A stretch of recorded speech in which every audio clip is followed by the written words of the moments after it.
All right, home sellers, you know what time it is. That's right, it's time to get the sweatbands out because spring is right in front of us. We're gonna get back in shape, but before that, we're gonna talk about, do we list our house in the spring? And what part of the spring? How long is the spring? I'm gonna talk about all that stuff right now. My name is Brian Teyssier, and this is Road to Closed Quick Hacks. First of all, buyers, if you are watching this video, you should not be. This is for sellers. Buyers, you can go over here. Okay, so anyway, let's talk about sellers and listing your house in the spring. What are the advantages and disadvantages? Advantages, if you watch my buyer video, there's a lot more buyers out there. Why is that? Well, we have the need buyers and we have the want buyers. Need buyers, well, they need to buy when they need to buy. So that may have been December, that may have been January. By no stretch of the imagination do I want you to think that, make no mistake, that sales happen in the off market in the northern climates like Pittsburgh, which is where we're at, and that is maybe January, February, we can even say December. It's not like we don't have people buying houses in those months. They still do buy. So those are the need buyers in my opinion. Why is that? Because go back to November, we have Thanksgiving holiday. We have Christmas holiday. November and December, people are thinking about, I mean, truly, honestly, they're thinking about the holidays, getting the Christmas lights up, families, travel plans. Travel's been a nightmare lately with airplanes, so that's also a concern. So if they don't need to buy, they don't buy in those off months. And what they'll do is they'll have a search set up and they'll keep an eye on what's going on in the market. But they know that inventory is historically statistically proven lower in the off months. So the spring months, there's a lot more inventory. Is that where you want to be? Well, yeah, I mean, of course you want to be in front of more people. Obviously more people, more interest, hopefully more offers, hopefully more money you get for your listing. But there's also something called more competition. So there are more homes for sale that you're competing against. So what do? You know, it's, you know, do you put your house on the market in the winter? Well, there's also want sellers and need sellers. If you don't need to sell, I would wait till the spring. I would just, you know, competition is something you can control in a way. You can make your house, your property, your condo, whatever it is, you can improve it and make it better than the competition. Versus if you're in the winter and there's no competition, I mean, but there's also not a lot of buyers, you may lose, I don't know, $5, $10, $15, $20,000 by getting an offer accepted because there's just not a lot of competition. So I personally would rather have my house competing against other people's houses. And that also depends on you. You know, maybe your house, I've represented sellers of all magnitudes in the last 16 years. So I've had sellers that their house wasn't in too bad of shape, so it didn't really have a big honey-do list. Honey-do list is paint the baseboards, fix that interior door that your son or daughter put a hole through. Maybe you updated the kitchen, so that's nice. And maybe it's just needs a new countertop, but because the cabinets are in great shape, some people paint the cabinets white and just slap a new quartz countertop on from Armenia stone or granite and improve the value tenfold.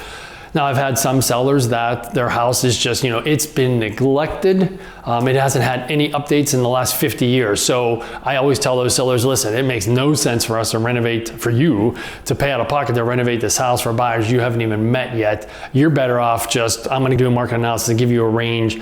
If you're a renovated house, we usually shoot for the top of that range, or updated house, etc. But if you are a house that has been neglected or hasn't, needs just an absolute ton of updates, we would put you in the bottom of that price point. So moral of the story is competition is not something to be feared. It's something we can compete against. And who you work with matters. So make sure you have a trusted and experienced agent like moi to guide you through that process. Because like I said, I've seen everything. I've seen houses that smelled bad, were absolutely horrible. Some that were just on the hardest ones are the ones that are on the cusp of, do I do a little bit of update, refresh, or do I sell it as is? And it also comes down to your individual zip code, school district, your individual hyper-local market. Is it super hot there? Are people really trying to get in? Maybe you can get away with a couple more things.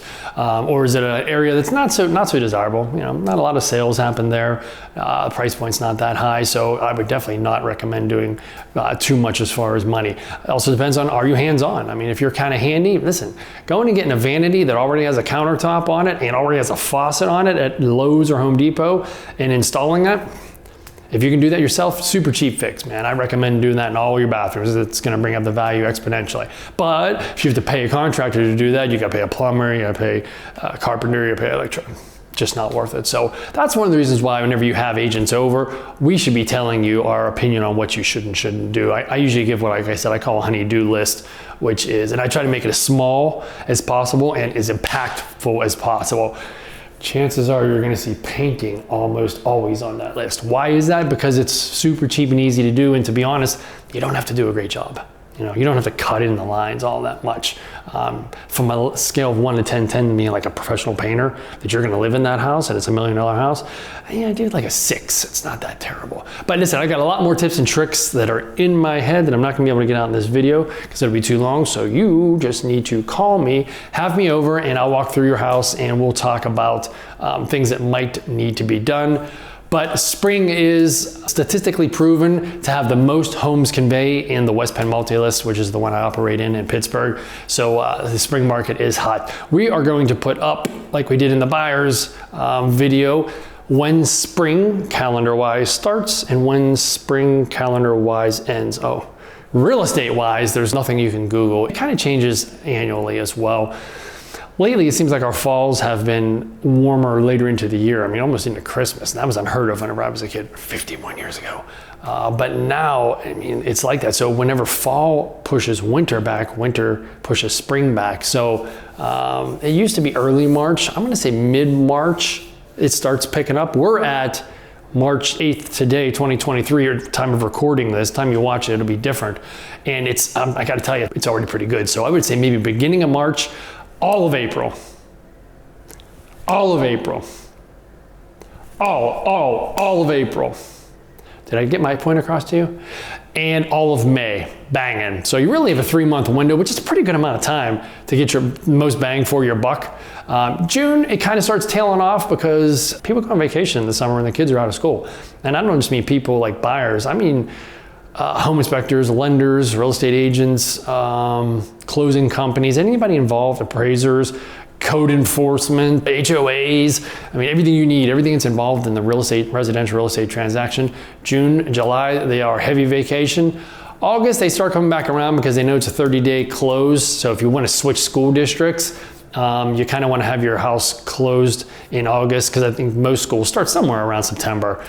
So August starts picking up a little bit. September's really actually pretty good. October's pretty good. And then again, as I said in the beginning of the video, November and December kind of tail off. But if you're one of those people that don't want a lot of people coming through your house, but you still want to sell it, list in November, December, January, or February with me. Okay, again, like I said, Brian Teyssier, Brian Sells Pittsburgh. Get your sweatband on because spring is right in front of us. This is Road to Close Quick Hacks.